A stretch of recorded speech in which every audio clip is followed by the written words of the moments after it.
Parliament की जो चौकी हैं वो भी फतह की गई हैं, फिर अदलिया की चौकी भी फतह की गई है 26वीं यानी तरमीम के बाद, और अब इस कानून के ज़रिए मीडिया की चौकी को भी फतह कर लिया। डीप फेक स्टेट ने जो है एक डीप फेक गवर्नमेंट तश्कील, इन करप्ट सियासतदानों की सियासी ज़िंदगी को तहफ़्फ़ुज़ दिया जाए, इन करप्ट सियासतदानों को कोई सवाल ना करे, उनकी मुनाफ़क़त को कोई बेनकाब ना करे, इनकी करप्शन को कोई सामने ना लाए। देखिए, सदर पाकिस्तान आसिफ अली ज़रदारी ने जब बेनज़ीर भुट्टो की शहादत के बाद अपनी जेब से एक पर्ची निकाली थी और कहा था, ये वसीयत थी कि मैं पार्टी का अगला लीडर हूँगा। मालूम नहीं इस कानून पे दस्तखत करने से पहले उन्होंने कौन सी जेब से किसकी पर्ची निकाली है। मुझे लगता नहीं है कि ये सियासतदानों का बनाया कानून है, ये एक डीप स्टेट का कानून है, बल्कि मैं इसको कहता हूँ डीप फेक स्टेट का कानून है। ये मसला इस मुआशरे को डीप फेक न्यूज़ का नहीं है, डीप फेक स्टेट का है। और सदर पाकिस्तान ने ये जो दस्तखत किए हैं, इन्होंने भुट्टो के जो इक़्तिदार हैं, भुट्टो ने जो इस अवाम को ज़ुबान दी है, भुट्टो ने जो इस आम को यूनियन साजी का बुनियादी हक़ दिया है, ये उसकी एक संगीन खिलाफ वर्जी है जो आसिफ अली ज़रदारी ने बतौर सदर ईवान सदर में बैठ के की है।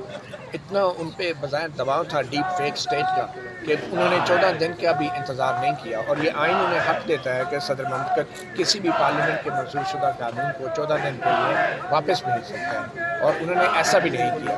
तो इससे वाज़ेह है कि ये हुकूमत ये जो चल रही है, ये किसी के इशारों पे चल रही हैं, अहकामात पे चल रही हैं, और इसका अपना कोई नज़रिया नहीं है, कोई सोच नहीं है। ये वो हुकूमत है जिसमें एक पार्टी जो है जी भुट्टो के नारे लगाती है और दूसरी पार्टी वोट को इज़्ज़त देने की बात करती है। जो पार्टी जो है वोटर को बात करने का, आज़ादी राय का हक़ नहीं देती, वो उस वोटर को इज़्ज़त क्या देगी, वो उसके वोट को क्या इज़्ज़त देगी। मेरे ख्याल में ये जो कुछ पीपल्स पार्टी ने किया है, ये एक मुनाफिकाना पॉलिसी है जो इस हुकूमत में रहते हुए उन्होंने आवाम के ख़िलाफ़ इस कानून को मंजूर कराया है। और सिंध के अंदर तो पहले ही ये काला कानून मौजूद था जहाँ पे बात करने की इंटीरियर सिंध में लोगों को, गरीब हारियों को इजाज़त नहीं है। अब ये बाकायदा ब्लैक एंड वाइट में ये काला कानून पूरे पाकिस्तान में पीपल्स पार्टी के तावन एयानतकारी से जो है वो लागू हो गया है, और ये बड़ी बदकिस्मती की बात है। सर, हमने देखा जो मेन स्ट्रीम मीडिया थे वहाँ पे इन्होंने कहा कि इमरान खान का नाम नहीं लेना, तो वो इमरान खान का नाम नहीं लिया जाता था। तो जिस तरह के अब कानून आ रहे हैं, तो अब सोशल मीडिया पे भी वही लागू होगा, जो ये चाहेंगे वही कुछ होगा, या आज़ादी सहावत कोई बरकरार रहेगी? क्या कहते हैं इसके बाद? देखिए, जिस मुल्क में बगैर कानून के मीडिया को कंट्रोल किया जा रहा हो, उस मुल्क में किसी के कानून आने से क्या होगा? इसका फ़र्क सिर्फ ये पड़ेगा कि ये कानून एक धमकी है, ये कानून एक ख़तरा है, और ये लटकती तलवार है मीडिया के ऊपर, और ये सिर्फ आम लोगों को डराने के लिए है कि अगर सहाफ़ियों को पकड़ के जेल में डाला जा सकता है तो आम लोगों के साथ भी ये हो सकता है। इस कानून का मकसद हरगिज़ ये नहीं है कि शहरियों की प्राइवेसी को या निजी ज़िंदगी को तहफ़्फ़ुज़ दिया जाए। इस कानून का ये मकसद है कि इन करप्ट सियासतदानों की सियासी ज़िंदगी को तहफ़्फ़ुज़ दिया जाए, इन करप्ट सियासतदानों को कोई सवाल ना करे, उनकी मुनाफ़क़त को कोई बेनकाब ना करे, इनकी करप्शन को कोई सामने ना लाए। इस कानून का सिर्फ यही मतलब है। और सोशल मीडिया पे ऊपर डेफिनेटली इस कानून का इतलाक़ होता है, मगर मैं फिर ये कहूँगा कि हमारे मुल्क में जितने भी कवानीन बने हैं वो मुजरिमों को सज़ा देने के लिए नहीं, बल्कि मासूम लोगों को और हक़ की आवाज़ बुलंद करने वालों को इस कानून के तहत घसीटने के लिए बनाए गए हैं। उनको अदालत में सबूत पेश करके सज़ा दिलवाने के लिए नहीं बनाए गए। सर, आपने बात की है कि इनका बाइकाट करना चाहिए, उसको आग लगा दी गई है, और इसके अलावा जब वो बाहर चले गए हैं तो उन पर ये इल्ज़ामात लगाया गया है कि वो सहूलतकारी की वजह से बाहर गए हैं, लेकिन उनकी जानिब से एक तस्वीर शेयर की गई है जो बहुत ही ज़्यादा ख़तरनाक है, और वो तस्वीर बता रही है कि किस मुशक्क़त और दुश्वारी के साथ वो बाहर गए हैं। क्या कहेंगे? मुझे कुछ ज़्यादा तफसीलात का उनके बारे में इल्म नहीं है, मगर मैं इतना ये कहूँगा कि इस कानून के बाद जो है एक पूरे मुआशरे के ऊपर एक चिलिंग इफ़ेक्ट होगा, और एक खौफ की फ़ज़ा कायम की जा रही है। और पहले अदलिया पे 26वीं यानी तरमीम के ज़रिए काबू किया गया, अब मीडिया पे जो है इस कानून के ज़रिए काबू किया जाए। तो मेरे ख़्याल में 2024 के इलेक्शन के बाद सबसे पहले इस डीप फेक स्टेट ने जो है एक डीप फेक गवर्नमेंट तश्कील दी है, गवर्नमेंट पे कब्ज़ा किया है। फिर इलेक्शंस में पार्लियामेंट की जो चौकी हैं वो भी फतह की गई हैं, फिर अदलिया की चौकी भी फतह की गई है 26वीं यानी तरमीम के बाद, और अब इस कानून के ज़रिए मीडिया की चौकी को भी फतह कर लिया। सर, आपने बात की है यहाँ पे सर, ये जो पीका कानून है, इसकी मोटी मोटी बातें क्या हैं, थोड़ा सा आप बताएंगे अवाम को भी, नाज़रीन को भी? देखिए, ये जो कानून है इसमें सबसे पहले तो एक अथॉरिटी बननी है, एक ट्राइब्यूनल बनना है, एक इन्वेस्टिगेशन एजेंसी बननी है, एक कंप्लेंट काउंसिल बननी है, ये 4 फोरम बनने हैं, اور ان چاروں فورم کے اندر جو لوگ تعینات کیے جانے ہیں وہ حکومت کی مرضی سے تعینات ہونے، چاہے وہ اتھارٹی ہے چاہے وہ ٹرائبونل ہے. اس کے اندر صحافیوں کی بھی نمائندگی ضرور موجود ہے جیسے ٹرائبونل میں ہے اور اتھارٹی میں ہے، مگر وہ صحافی بھی حکومت کی چوائس ہوں گے. اگر انہی 4 فورمز کے اندر حکومت اتنا کر دیتی کہ یہاں پہ یونیورسٹی کے پروفیسرز کی تعیناتی ہو جاتی، کسی پارلیمنٹ کی اسٹینڈنگ کمیٹی کو یہ اختیار دے دیا جاتا کہ وہ لوگوں کا انتخاب کرتی کہ اس اتھارٹی کے اندر کون ہوں گے، اور پھر اس کے اندر جو شاعر ہیں، جو ادیب ہیں، جو پروفیسرز ہیں، جو اکیڈیمیا ہے، سول سوسائٹی ہے، جرنلسٹ ہے، انڈیپینڈنٹلی جو جرنلسٹ کی باڈیز ہیں وہ نامزد کرتی ہے اپنے نمائندوں کو، تو پھر شاید اس قانون کا جو زہر ہے اس کو کم کیا جا سکتا تھا. مگر میں سمجھتا ہوں کہ ایز اے ہول اس قانون میں جس طریقے سے قید کی سزا مقرر کر دی گئی ہے، اب آپ اندازہ لگائیں ایک بی اے پاس جرنلسٹ جو ہے وہ ٹرائبونل میں بیٹھے گا اور وہ بھی چوائس کس کی ہوگی؟ وہ حکومت کی ہوگی.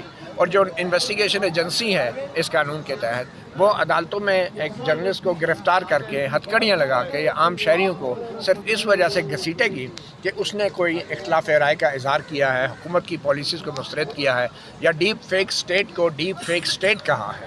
تو میں یہ سمجھتا ہوں کہ ہمیں آئینہ توڑنے کی بجائے، میڈیا کو سزا دینے کی بجائے اپنا منہ دھونا چاہیے اور اپنے منہ کو جو ہے وہ صاف رکھنا چاہیے.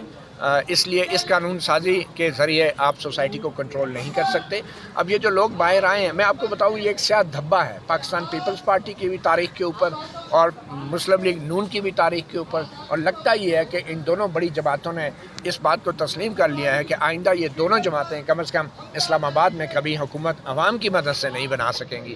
تو شاید اس لیے یہ اتنے بڑے پیمانے پر سمجھوتے کر رہی ہیں اور اب منافقانہ ہمدردیوں کا اظہار کر رہی ہیں میڈیا کے ساتھ اور سول سوسائٹی کے ساتھ. سر آپ نے بات کی ہے یہاں پہ کہ ان کا بائیکاٹ کرنا چاہیے پریس کلب میں بھی. سر آپ نے بات کی ہے کہ ان کا بائیکاٹ کرنا چاہیے پریس کلب میں بھی، یہ سب کچھ ٹاک شوز میں بھی ان کا بائیکاٹ ہوگا کیا؟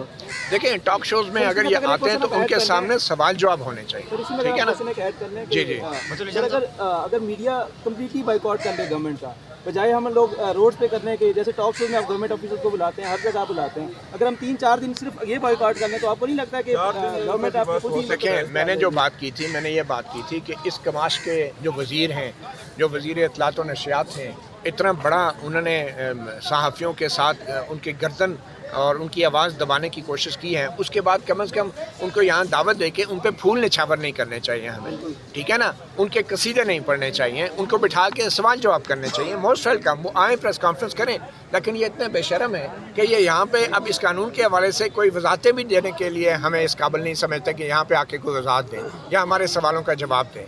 تو یہ لوگ ان کو بلائیں، ان کو سوال جواب کریں، کم از کم ان کے قصیدے نہ پڑھیں، ان کے اوپر پھول نچھاور پتیاں نچھاور کرنے کی ضرورت نہیں ہوتی. جو ہم میں سے ہی کچھ صحافی ہیں جو یہ کرتے ہیں، جو میرے خیال میں صحافیوں کا کام نہیں. سر ایک سوال جواب دیجیے گا کہ آپ نے حکومت پر یہ الزام لگایا کہ اس میں پیپلز پارٹی شامل ہے، نون لیگ شامل ہے، یہ سمجھتے ہیں کہیں نہ کہیں اسٹیٹ بھی اس میں شامل ہے؟ بالکل، میں نے تو اسٹارٹ ہی ڈیپ فیک سٹیٹ سے بات کی تھی. تو یہ میرے خیال میں تو یہ قانون لایا ہی ڈیپ فیک سٹیٹ نے ہے، اس ڈیپ فیک گورنمنٹ کا یہ قانون نہیں ہے. اور یہ لوگ تو صرف ایک ربر سٹیمپ کی طرح استعمال ہوتے ہیں. اور اس بات سے آپ اندازہ لگائیں کہ یہ لوگ جو ہیں، ایک سینیٹر ہیں، میں اب نام نہیں لوں گا، میں پہلے لے چکا ہوں، وہ ایک انٹیریئر کی جو کمیٹی ہے سینیٹ میں، اس میں ان کے پیپل پارٹی کے 3 ممبران ہیں. وہ اب یہ کہتی ہیں کہ جی بس وہ ماحول ایسا بن گیا تھا کہ ہمیں منظور کرنا پڑ گیا، اس میں بعد بھی میں ترمیم ہو سکتی ہے. یہ اس طرح کے لالی پاپ جو ہے نا دینا، یہ منافقت ہے. اس کا مطلب کیونکہ پیپلز پارٹی خود سے تو اب ترمیم نہیں کر سکتی نا. اب یہ کہنا کہ ہم ترمیم کریں گے اور پھر صحافیوں کو ساتھ لے کے پھر شہباز شریف کو بلیک میل کر کے پھر پیپل پارٹی اپنے فائدے اٹھا کے سائڈ پہ ہو جائے گی. مطلب اس طرح کی منافقانہ دوگلی پالیسی تو نہیں ہونی چاہیے نا کہ پہلے آپ نے ساتھ مل کے ووٹ دیا ہے، قانون بنوایا، اور پھر صحافیوں کو ساتھ رکھ کے اسی گورنمنٹ کو بلیک میل کر کے مزید فائدے آپ سیاسی اٹھانے چاہ رہے ہیں. یہ کیا بات ہوئی کہ ہم بعد میں ترمیم کر لیں گے؟ دیکھیے جو چیز پہلے ہونی ہوتی ہے وہ پہلے ہونی ہوتی ہے. آپ یہ نہیں کہہ سکتے کہ آپ جو ہے وہ ولیمہ پہلے رکھتے ہیں اور نکاح بعد میں.